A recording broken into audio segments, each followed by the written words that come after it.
देखिए, हम सब के मन में जीवन के रहस्यों को जानने की बड़ी जिज्ञासा होती है और दो जिज्ञासा हर आदमी के मन में आम तौर पे होती है। पहली जिज्ञासा कि हम पूर्व जन्म में क्या थे और दूसरी जिज्ञासा कि मरने के बाद क्या होता है। ये बड़ी कॉमन जिज्ञासा है। ज्योतिष इन दोनों जिज्ञासाओं का समाधान कर सकता है और आज हम आपको बता रहे हैं कि केवल राहु की पोजीशनिंग को, राहु की स्थिति को देख करके एक ब्रीफ जानकारी, एक सामान्य जानकारी आप अपने पूर्व जन्म की जान सकते हैं। तो पहले यही जानते हैं कि राहु का पूर्व जन्म से, पूर्वजों से, पितरों से क्या संबंध है। देखिए, राहु की जो गणना है वो सूर्य और चंद्रमा के आधार पर की जाती है। राहु का कोई भौतिक अस्तित्व नहीं है, आकाश में आपको राहु नहीं दिखेगा। सूर्य का जो परिक्रमा पाथ है, चंद्रमा जहां जहां उसको काटता है, वो राहु और केतु होते हैं। तो सूर्य चंद्रमा के आपसी संबंध से राहु बनता है। सूर्य प्राण है, चंद्रमा मन है और राहु जो है इसी मन और प्राण का रहस्य है। हर जीवन में आपका जो मन है वो आत्मा के साथ जुड़ करके अलग अलग जन्म लेता है और ये बात बताता है राहु। राहु का जो सहयोगी है केतु, ये मुक्ति और मोक्ष का द्वार खोल सकता है। राहु धार्मिकता की तरफ ले जा सकता है अगर बेहतर है, और केतु मुक्ति की तरफ ले जा सकता है। राहु जीवन के तमाम ज्ञात और अज्ञात रहस्य को खोल सकता है, इसीलिए इसको रहस्यमयी ग्रह कहा जाता है। पूर्व जन्म से किस तरह के कर्म और किस तरह के संस्कार आप लेकर आए हैं और जीवन पर उसका कैसा प्रभाव होगा, ये बात राहु से आप जान सकते हैं। राहु को बड़ा डीपली एनालिसिस करना होता है। राहु किस राशि में बैठा, किस ग्रह के साथ बैठा, किसकी दृष्टि है, किस नक्षत्र में है और डिग्री वाइज किस ग्रह के क्लोज है। इतनी तमाम चीजों को समझकर आप एग्जैक्टली जान सकते हैं कि पूर्व जन्म की मोटी मोटी स्थिति क्या है। राहु का पूर्व जन्म में क्या संबंध था, वर्तमान जन्म में क्या संबंध है, ये समझ करके आप अज्ञात बाधाओं से मुक्ति पा सकते हैं। आपने बहुत सारे लोगों से सुना होगा कि तुम्हारी कुंडली में पितृदोष है, तुम्हारी कुंडली में काल सर्प दोष है। देखिए, पितृदोष, काल सर्प दोष कोई नई चीज नहीं है। राहु के दोष का ही आप अलग अलग नाम रखते जाइए, लेकिन ये खेल सारा जो है वो दरअसल राहु का है। अगर आप राहु को समझ लें तो सीधे कह दें कि समस्या राहु की है, बेवजह उसको पितृदोष और काल सर्प दोष का नाम देने की आवश्यकता नहीं है। देखिए, मोटे तौर पर कुंडली देख करके आप ये देखिए कि राहु कुंडली के किस भाव में है, किस खाने में बैठा है। जिस भाव में, जिस खाने में बैठा है, उसके हिसाब से एक अनुमान आप लगा सकते हैं कि पूर्व जन्म की प्रमुख बात क्या है। तो पहले जानते हैं कि पहले जो 6 भाव हैं, पहले जो 6 खाने हैं, उनमें राहु के बैठने का प्रभाव क्या है। देखिए, अगर राहु कुंडली के प्रथम भाव में बैठा हो, अगर राहु लग्न में बैठा हो, तो व्यक्ति पारिवारिक जीवन से परेशान होता है। उसे पारिवारिक समस्या परेशान करती है क्योंकि पूर्व जन्म में उसने अपने पारिवारिक जीवन की कीमत नहीं समझी थी।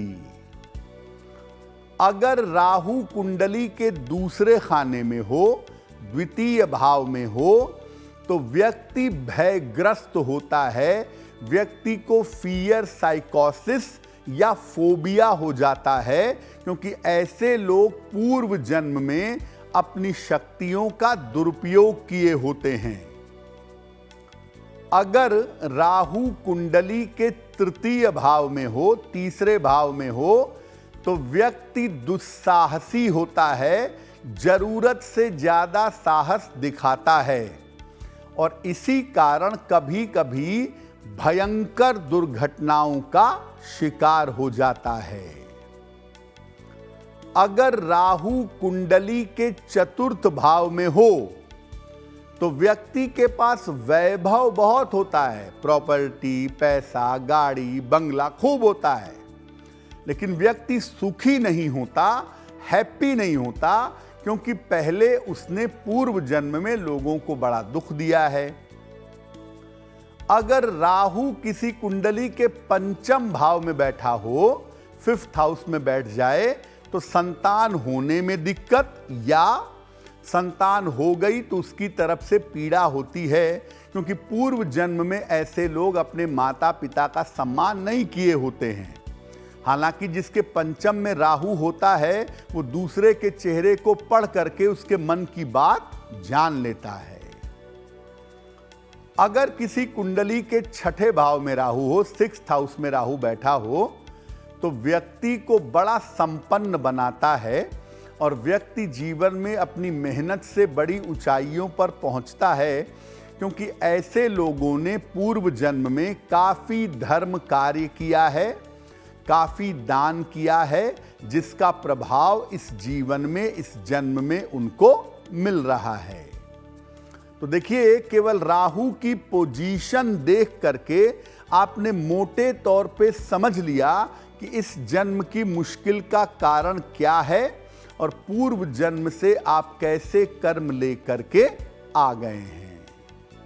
देखिए, पहले 6 भाव में राहु जब अलग अलग भाव में बैठता है तो वो आपके पूर्व जन्म के बारे में क्या सूचना देता है, ये समझते हैं पहले। अब हम बात करेंगे कि जो बाकी के 6 भाव हैं उसमें जब राहु बैठेगा तो क्या करेगा। अगर राहु सप्तम भाव में बैठा हो, कुंडली के 7वें खाने में बैठा हो, तो व्यक्ति को जीवन में बड़े उतार चढ़ाव का सामना करना पड़ता है। और इसका कारण ये होता है कि ऐसे लोग पूर्व जन्म में धन और संपत्ति की कीमत नहीं समझे थे, इस जीवन में ये मुश्किल इनको परेशान करती है। हालांकि सप्तम में राहु बैठा हो तो आदमी विजातीय, इंटरकास्ट या इंटर रिलीजियस या विचित्र तरह की शादी करता है, ऐसा भी देखा गया है। अगर राहु कुंडली के अष्टम भाव में हो तो ऐसा माना जाता है कि व्यक्ति किसी विशेष संस्कार के लिए या किसी विशेष उद्देश्य के लिए जन्म लेता है जो पूर्व जन्म से बाकी है, और जैसे ही वो कर्म, वो संस्कार पूरे होते हैं, ये शरीर छोड़ देते हैं। इसीलिए अष्टम राहु वालों का जन्म और मृत्यु बड़ा सडन होता है, ऐसा देखा गया है। सामान्य स्थितियों में अगर राहु नवम भाव में हो, 9th हाउस में हो, तो नवम भाव का राहु अच्छा नहीं होता। व्यक्ति धर्म भ्रष्ट होता है, भाग्य साथ नहीं देता, क्योंकि पूर्व जन्म में भी धर्म का पालन नहीं किया और इस जन्म में भी धर्म का पालन नहीं करते हैं, तो धीरे धीरे धीरे धीरे डाउनफॉल हो जाता है, पतन हो जाता है। ऐसे लोग पूर्व जन्म में और इस जन्म में अपने लिए, समाज के लिए समस्या पैदा करते हैं और किसी एक रास्ते पर सही तरीके से नहीं चलते। अगर राहु दशम भाव में है, 10th हाउस में है, तो ये व्यक्ति को बड़ी ऊंचाइयों पर पहुंचाता है, बहुत हाइट देता है। आदमी अपने करियर में शानदार सफलता पाता है, लेकिन पारिवारिक सुख उसको नहीं मिलता, क्योंकि इन लोगों ने जीवन में कोई अच्छा पद पाने की, अच्छा करियर बनाने की कामना की होती है, जो इनको मिल जाता है, लेकिन फैमिली लाइफ इनकी पूरी तरह से बेहतर नहीं होती है। एकादश भाव में राहु हो, 11th हाउस में राहु हो, तो बड़ा अच्छा है, क्योंकि ऐसा राहु व्यक्ति को वैराग्य की तरफ ले जाता है और आम तौर पर ये लोग दुनिया का कष्ट उठाते हैं। ये लोग दुनिया का कष्ट उठाने का संकल्प लेते हैं, दूसरों की सेवा सहायता करते हैं और अगर सही समय पर ईश्वर की कृपा मिले तो ये वैराग्य के मार्ग में बहुत ऊंचाई पर जाते हैं। द्वादश भाव का जो राहु है ये व्यक्ति को दुर्गुण और कुमार्ग पर ले जा सकता है, यानी गलत रास्ते पर, गलत आदतों पर, गलत चरित्र पर ले जाता है और ये संस्कार पूर्व जन्म से उसके अंदर होते हैं। द्वादश का राहु जब होता है कुंडली में तो ऐसा देखा गया है कि ये लोग अगर अपने घर से दूर चले जाएं, अपने नेटिव प्लेस से दूर जा कर के बसने का प्रयास करें तो जीवन में बड़ी और विशेष सफलताएं प्राप्त करते हैं। देखिए, पूर्व जन्म के कर्मों की छाया तो इस जन्म पर होती ही है। पूर्व जन्म के कर्म ही होते हैं कि आप किसी खास परिवार में जन्म लेते हैं, कोई खास गुण आपके अंदर आ जाता है या बिना किसी अपराध के किसी बड़ी बीमारी के शिकार हो जाते हैं। ये सारी छाया पूर्व जन्म की ही है। लेकिन अगर पूर्व जन्म की नकारात्मक छाया है आपके ऊपर, राहु आपका निगेटिव है जो पूर्व जन्म से निगेटिव चीजें इस जन्म में ला रहा है, तो क्या उपाय करना चाहिए? घर में एक तो कूड़ा कबाड़ इकट्ठा मत करिए। जो जूते चप्पल, जो कपड़े आप सालों से प्रयोग नहीं करते हैं उन्हें हटाइए। घर में कूड़ा कबाड़ इकट्ठा मत करिए, अनुपयोगी चीजें हटाते रहिए। ऐसे घर में रहिए जहां सूर्य का प्रकाश जरूर आता हो, थोड़ा ही आए लेकिन सूर्य का प्रकाश बड़ा चमत्कारी है भाई। अगर घर में थोड़ा सूर्य का प्रकाश आएगा, भले ही शीशे की सहायता से ही क्यों ना आता हो, तो ऐसी स्थिति में घर में पॉजिटिव एनर्जी, सकारात्मक ऊर्जा पैदा होगी। रोज सवेरे जल में गोमूत्र डालकर, एक ढक्कन गोमूत्र जल में डाल के स्नान करें। इससे राहु शांत होगा और जल में जरा सा गोमूत्र डालकर स्नान करने से त्वचा की समस्या भी दूर होती है।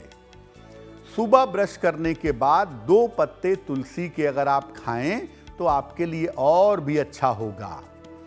चंदन का या तो तिलक लगाएं नियमित रूप से या चंदन की सुगंध का प्रयोग करें। चंदन की सुगंध का प्रयोग करना या चंदन का तिलक लगाना बड़ा शानदार उपाय है राहु को काउंटर करने के लिए। और रोज शाम को सूर्यास्त के बाद राहु के मंत्र का 108 बार जप करिएगा।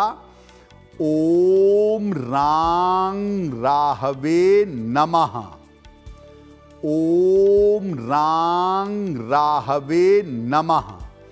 इस मंत्र का रोज शाम को जप करिएगा। और साल में एक बार पितृ विसर्जन अमावस्या आती है, आश्विन कृष्ण अमावस्या को पितृ विसर्जन अमावस्या कहते हैं। इस दिन निर्धनों को अगर दोपहर के समय में आप भोजन कराएं तो निश्चित रूप से आपको लाभ होगा। अगर आप मुझसे जुड़ करके अपनी समस्याओं का समाधान चाहते हैं और चाहते हैं कि आपकी समस्याओं को ज्योतिष के माध्यम से सुलझाया जाए, तो आप हमसे संपर्क कर सकते हैं, जुड़ सकते हैं एस्ट्रो तक पर।